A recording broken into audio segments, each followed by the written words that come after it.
Ito po ka-TH, buong Pilipinas. Ito naman i-share ko sa inyo, another site dag natin. Yan, check ko ng baterya, yung positive naka harap sa earth ground, then yung bato na malaki dyan na nature ginuhitan ng mga Japanese Imperial Army na Navy, yun yan.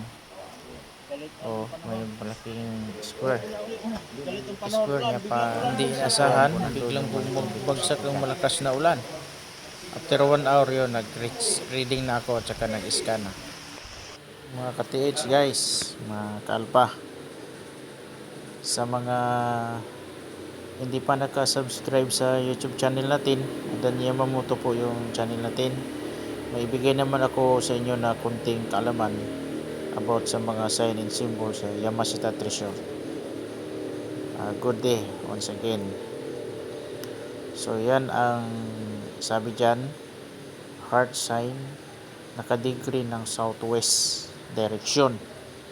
Doon mo makikita yung target spot ng deposito. Yun, animated lang po natin yan. Yan siya, triangle sa dulo ng heart. Dalawang triangle yan nagkasunod. Tapos yan ang tinuturo dyan sa scan natin. Yung red pink, yan ang result ng scan natin dyan. Yan ang box niyan, 3 boxes yan yung mas tapos sa reading ng LiDAR natin 34,205 reading radiation of gold. Yan ang laki ng niya, radiation, napakalaki ng radiation niya. Tapos yan ang heart sign, mga ka-TH.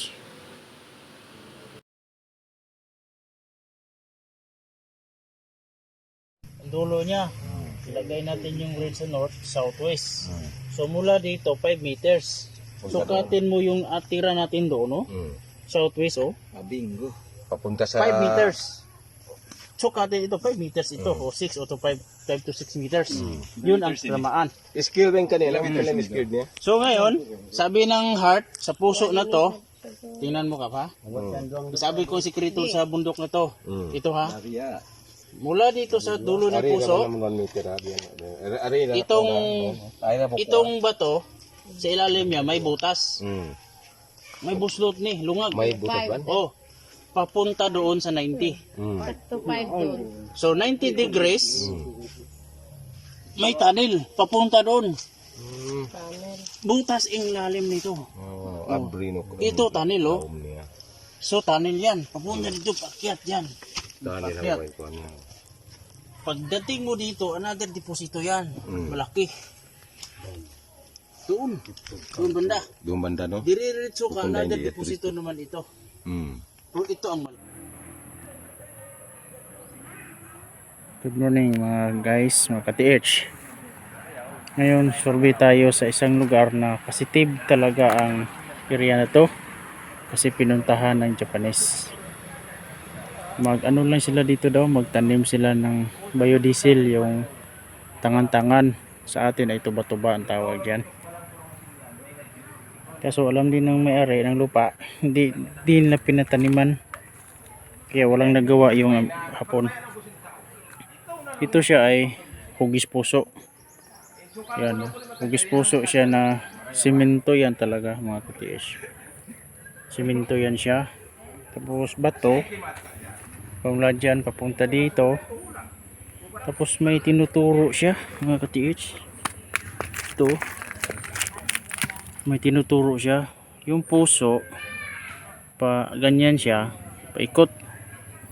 Tapos may crack siya dito. Line. Pababa yung line niya. Tingnan nyo mabuti ha. Pababa siya yun. Pababa. Tapos meron siyang kakaibang engrave dito. Baga triangle. Tandaan nyo ito ha, triangle yan siya, papunta dyan. Then pababa naman yung line nya doon, diretso. Ito line nya diretso yan guhit dyan. Yung ibang dyan, nakapwa natin ka treasure hunter dyan, ito ang sundan nila, itong triangle na to. Pababa, saka buhusan nila ng tubig yan kung saan dadalo yung tubig, dito sila makukay. Pero ano yan, very big mistake yan mga ka-TH. Yung deposito dyan nandito. Ito ang nagturo. Ito ang tulis niya, ang tulis nito. So ang degree nito ay southwest. Sa compass, southwest ang ano nito, ang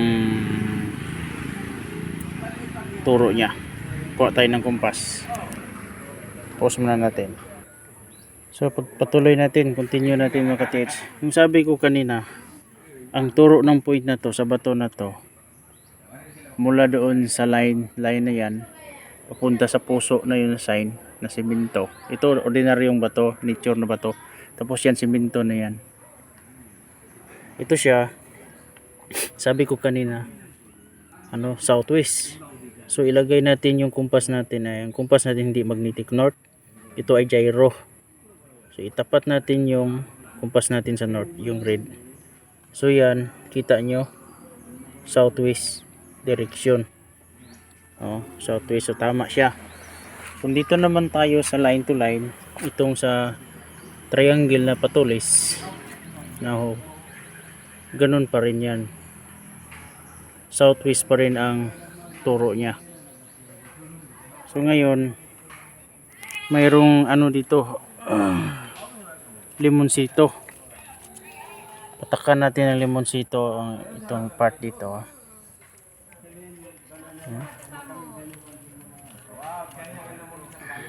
May reaction siya. Naubos na yung ano, bumubula siya, kung kaso wala na, pinuhusan nila ito kanina. May reaction siya kunti. So ngayon, yung deposito dito, nandito lang. Ito ang ka-TH southwest. Ito ang ano natin. Ito ang sukati natin. Yun ha. North, naka-north yung compass natin dyan. So southwest ang direction ng deposito. Ito ay sukati natin. Kung gaano kahaba ito na line, ito ay nasa 3 inches. 1, 2, 3. So 3 inches siya. Mahigit 4 inches yan, 4 inches yan. So ibig sabihin 4 meters distance, may another line papunta doon. Papunta siya doon. So may target spot din tinuturo doon. Pero hindi yun doon, hindi yun ang focus natin. Ito ang sabi niya. May line, tapos naka chamber room, square. Tingnan nyo mabuti ha. Naka-square siya mula dyan, pababa dito, punta dito, pag ganyan. Meaning niya chamber room. Then, direction sa bundok na to, may tunnel, sabi niya. Ito tunnel yan siya mga ka-TH, tunnel yan. Paakyat. Tapos, directional yung tunnel, papunta dito, connection siya dito sa mula sa puso, kasi yung puso tunnel yan mula sa puso may direksyon siya papunta naman doon. Sundin natin yung guhit na niya mula dito papunta dyan. Yan, ilagay natin yung compass dito na naman sa north. So nagsasabi naman siya 90 degrees S o S. Palagay natin, dito natin ilagay yung compass natin. Yan. Mula dito ha, tingnan nyo mabuti, line. Tapos line to line yan. Line yan. Yan ang tunnel. Ito na ngayon. Mula dito sa bato na to, may butas itong bato na to. May sikretong butas ito. 90 degrees ang sabi niya sa compass. From 90 degrees papunta sa bundok na yan. Yung bundok, yun ang bundok. Malataas ng patarik na bundok yan. Yung sa dulo, yun ang bundok. Yung mga bato-bato doon. Tunnel na yan siya. Sundin mo yan, tunnel yan. Tunnel yan magkatiis hanggang dito. Yan. Paakyat. Paakyat siya. Then, didiretso lang. Buhos na bato. Ito na yung isang deposito dito. Malaki yan. ano lang, nakababa lang yung butas na hole niya. Pero sikreto, another deposito yan dyan. So isipin natin, medyo malayo-layo din. Mga 1 metro ito mahigit mula dito papunta dyan. So 1 meter, nasa 39 inches. Plus doon 1 feet. 39 plus 12.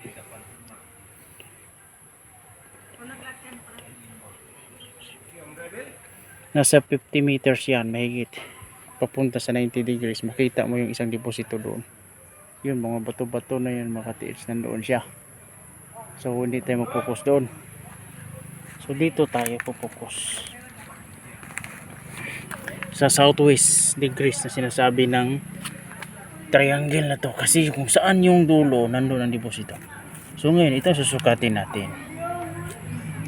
Mula dito sukatin natin ilang inches yan. So 1 inches, 2, 3, 4, 5. Mula dito 5 meters. Dito ang deposito southwest. Ito na mga katiits. O nandito yung deposito banda. Dito na tayo magpunta.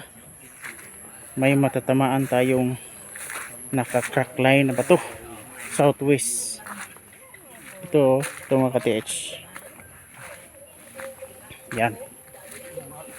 Ito mga katiits. Ito ang crack line. Yan siya. Crack line. Ito ang matamaan crack line. Ito ang nagsasabi nandito yung malapit dito ang deposito. Sasabi niya 5 meters, di ba, crack line. So ngayon lagay naman natin yung compass natin sa crack line. True north, yung deposito ay 90. 90 degrees naman yung deposito katiits. Ito ang turo niya sa yung dulo ng bato na to. Sundin natin yan, dire-diretso lang. 90 degrees. Dire-diretso lang. Ito ang matamaan niya. So dito tinuro na magamit natin mga katiits. So dito yung target spot. Tutugma din ito sa 5 meters mula doon sa bato na yun. Ayun siya. Tutugma din yan siya 5 meters papunta dito. 5 meters yan. Tayo ka dito bro. Ito yung target spot. So 5 meters. Tayo ka lang ha dyan ha. Videohin kita. Ito siya. Sukatin yan 5 meters mula dito sa heart, sa dulo ng heart, at saka ito sa triangle. Ito ang nagsikretong nagsasabi na mayroong 100% na may deposito sa area. Bro, sobrang daming tunnel sa ilalim nitong bundok na to. So ngayon harap na tayo doon southwest. So 5 meters nandoon yung si kuya doon. So ilakad natin mula dito is 1, 2, 3, 5 meters, tama, 5 meters talaga. Pakita ko mamaya yung yung resulta ng scanning dito mga kapatid. Yan, puso. So hanggang dito na lang tayo sa another vlog natin, episode natin, kung paano ginagawa ng mga Japanese yung secret tunnel sa bundok sa tabing daan. Yung highway na yun doon. Ito puso to. Tandaan nyo mabuti, pag may triangle, yan na ang natin. Panalo na tayo dyan sa triangle. Kasi yung dulo na yun ang nasasabi ng deposito. Tingnan nyo mabuti ha. Triangle yan siya mga katiits. So hanggang na lang tayo mga katiits. Hanggang dito na muna. Mamaya natin yan, yung mga scanning naman tayo. So, tapos na kaming mag-scan dito, mag-locate ng gamit tayo. Tapos nakadegree talaga sa compass from mother marking sa dulo ng puso, southwest direction, at saka may triangle na naka-ukit. Yun, good morning.